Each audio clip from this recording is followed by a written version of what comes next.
3 రోజులు పొద్దున 7ంటికి ఒకసారి రాత్రి 10ంటి దాకా ఉంటారు లేడీసే. ఏం సావాలనా బతకాలనా? ఇస్తలేరు. సీరియల్ బుక్కులని ఎక్కడెక్కడ వేస్తాను, ఆ చెత్తలు వేస్తాను, అక్కడ ఏరుకొచ్చి అవన్నీ అంత పెద్దలు వచ్చిరు కదా అప్పుడు వేస్తే ఇంకో లారీ పంపిస్తా అని చెప్తేనే మళ్ళీ ఇయ్యాలి వచ్చిన ఉంది బాగానే. సరిపోవు. ఆ మంది ఇస్తే లింకులు పెడతాడు, మంది ఇస్తే పై మంది ఇస్తే ఈ మంది ఇస్తే కలుపు మంది ఇస్తే ఏమైనా అయితే ఇస్తామని అంటారు. కానీ మరి మేము ఊరియా లేని అదేం చేసుకోవాలి? రేవంత్ రెడ్డి యూరియా ఎక్కడ కొరత లేదు, అంత మంచిగా దొరుకుతుంది అంటాడు. ఎక్కడ రేవంత్ రెడ్డి కాసేపు తీసుకొస్తావు ఇటు అడుగుతాం మేము కానీ ఇటు తీసుకోరా లైన్లు కడతలేరు, అంత ఎక్కడెక్కడ మంచిగా దొరుకుతుంది అంటాడు. అంటే అట్లానా? కాసేపు దేరా మరి ఇక్కడ పిలుచుకోరా, మీతో ఆయన వస్తాడేమో. ఆయన చూపిస్తాం, లైన్ చూపిస్తాం, అట్లా నిలబెట్టిస్తాం. ఎంత టైం పడుతుందో ఆయన చూస్తాడు, తర్వాత మాకంటాడు. పొద్దుక నిలబడాలి, పొద్దున్న 7ంటికి రావాలి, 6ంటికి రావాలి, కోడియంగా రావాలి, మళ్ళీ సాయంత్రం దాకా నిలబడతాడా పడరా అదే ఆయన రావాలి.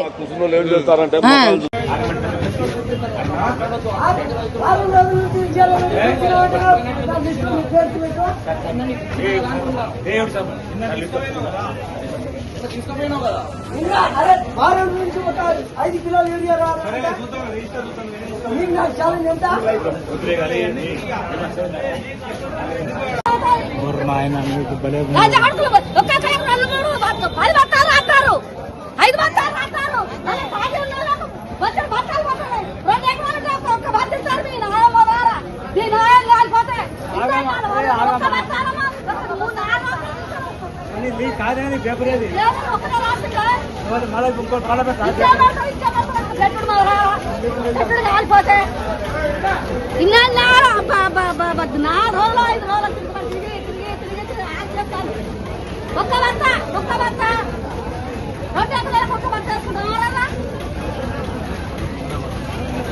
ముందు అసలు ఎవరికి లేదు. ఏడ ఫోన్ కొడితే ఇంటికాడ వచ్చి పడ్డాయి కట్టలు. ఇవాళ ఈ సీరియల్ ఏంది, ఈ బాధ ఏంది, ఈ అవస్థ ఏంది? పొద్దున వచ్చినాం ఇప్పుడు దాకా తిండి లేదు, తిప్పలు. చిన్న పిల్లగాడు కూడా కీలో వచ్చిండు వాళ్ళ నాన్న బదులు ఊరియాకు పాస్బుక్ తీసుకొని ఎవరు లేరు, వాడే వాళ్ళ దగ్గర మంచి లేడు. రైతు పరిస్థితి ఘోరంగా ఉంది. ఇది 5 రోజులు అవుతుంది. 5 రోజులు అవుతుందా? 5 రోజులు జరుగుతాను. ఇబ్బంది అయిందా ఇంత ముందు? ఎప్పుడు కాలే, ఒకసారి అయింది అప్పుడు ఫస్ట్ చంద్రబాబు ఉన్నాడు ఇబ్బంది. మళ్ళీ 10 ఏళ్ళ ఇబ్బంది అయిందా? కాలే. రేవంత్ రెడ్డి ఏమంటాడు, అసలు కొరత లేదు, ఏడా యూరియా మంచిగా దొరుకుతుంది అంటాడు. రైతులు ఏమి ఇబ్బంది పడతలేరు, మంచిగా లైన్ ఏం కడతలేరు అంటాడు. ఇంకా చూడండి, ఇక్కడ వచ్చి చూడమంటే బాగుండు. 10 రోజులు అయితే తిరుగుతాం. 10 రోజులు తిరుగుతారు. మరి ఎట్లా మరి దొరకపోతే ఆడ ఎత్తాను, ఇక ఆడిపోయి మళ్ళీ వస్తారికి మళ్ళీ అయిపోతాయి. ఇబ్బంది అయింది ఇట్లా ఇంత ముందు? ఎప్పుడు గప్పుడు ఒకసారి అయింది, ఇప్పుడు మళ్ళీ అయితే ఇప్పుడు కాంగ్రెస్ గవర్నమెంట్ లో కాంగ్రెస్ వస్తే ఎందుకు యూరియా ఇట్లా అవుతుంది? మరి ఇస్తాడు అనుకున్నాం కానీ మరి ఇస్తలేడు కదా. 10 ఏళ్ళు వచ్చింది మరి ఇప్పుడు ఎందుకు రావట్లేదు మోడీ గారి నుంచి? మరి ఈయన పోయి ఆయన బతిలాడుకోవాలి. ఈయన రెడ్డి గారు మరి మోడీని బతిలాడలేకపోతానేమో. నేను నెల రోజులే నేను వచ్చినాడు ఈడ అయిపోతాను, అంటే అప్పటికి అయిపోతాను. వీళ్ళ జనాన్ని చూసి భయానికే పోతాను. ఇబ్బంది కాకపోతే ఇక సుక్కలు చూస్తాను, ఏం చేస్తాం. రైతు రాజ్యం కాదు, రైతుకు విలువ ఇస్తలేరు. మళ్ళీ మేము కష్టపడితేనే వాళ్ళు బతకాలి నీడకున్న వాళ్ళు, కానీ మమ్మల్ని లెక్క చేస్తలేరు ఎవరు. కనీసం ఈ వారం రోజుల నుంచి తిరుగుతుంటే ఒక్క బస్తా కూడా యూరియా దొరకలేదు. రోజు చిట్టీలు, పాస్బుక్ జిరాక్స్లు పెడుతున్నారు, అవి మొత్తం మూలకు పడేస్తున్నారు.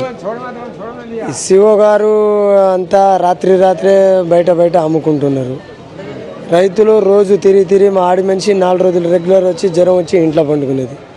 కొడుకు పేరు మీద ఉంటే మీ కొడుకు ఉండాలంటారు. ఆ కొడుకు పోయి ఆయన ప్రైవేట్ జాబ్ చేస్తాడు, నీ బస్తాలు లేకునే లేదు, నేనైతే ఇంటికి రానని ఆయన బాధపడుతున్నాడు. ఎట్లా మరి మేము ఉన్నది 3 ఎకరాల పత్తి ఉంది, 6 ఎకరాల పొలం ఉంది. ఇప్పుడు దాకా ఒక బస్తా కూడా దొరకలేదు. యూరియా లేకుంటే ఎట్లా నానో యూరియా కొట్టాలంటే ఆ నానో యూరియా రిజల్ట్ వస్తలేదు. చాలా రైతులకు చాలా ఇబ్బంది అవుతుంది ఈ ప్రభుత్వం. వారం రోజులు తిరుగుతున్నాం, ఎక్కడ పడితే అక్కడ మొన్న ధర్నా చేసినాం, ఇలా ఇస్తాం రేపు ఇస్తామని జిరాక్స్ తీసి కట్టలు కడతారు, పక్కకు పడేస్తున్నారు. ఇదే అవస్థ పడుతున్నాం. మరి రేవంత్ రెడ్డి యూరియా కొరత లేదు, మంచిగా దొరుకుతుంది. అసలు ఎక్కడ కొడుతుంది రేవంత్ గుడ్డలో కొడుతుందా? అంటాడు. రేవంత్ రెడ్డి ఎక్కడ పంపిస్తాడు? ఎవరు మింగుతాడు మరి, ఎవరు బయట అమ్ముకుంటారు? లైన్లు లేవు అంటారు. ఏళ్ళ లైన్ లేవు, వాళ్ళే అనవసరంగా నిలబడతారు రైతులు అంటాడు. రైతులు లైన్ లేదే మాకేమైనా పని లేక వచ్చినాం ఇక్కడ? పని లేక ఎవరు రారు కదా. ఒక రోజు ఒక మనిషికి 1000 రూపాయలు దొరికినా రారు. రేవంత్ రెడ్డి అంటున్నారా? ప్రజలు ఈ ఊరే కాదు, ఏ మండలం చూసినా, ఏ పత్రిక చూసినా ఇదే గోసపడుతున్నాం. ఏ విలేజ్లో, ఏ జిల్లాలో ఎక్కడ చూసినా ఇదే బాధ ఉంది. గత ప్రభుత్వం పాపం కేసీఆర్ ఉన్నప్పుడు మంచిగానే దొరికినాయి, కానీ ఈసారి చాలా ఇబ్బంది. అప్పుడు ఒక 10 సంవత్సరాల కింద వచ్చిన ప్రభుత్వం మళ్ళీ ఇదే ఇబ్బంది పడుతుంది. ఏం లేదు, మంచిగానే దొరికినాయి గిన్ని రోజులు.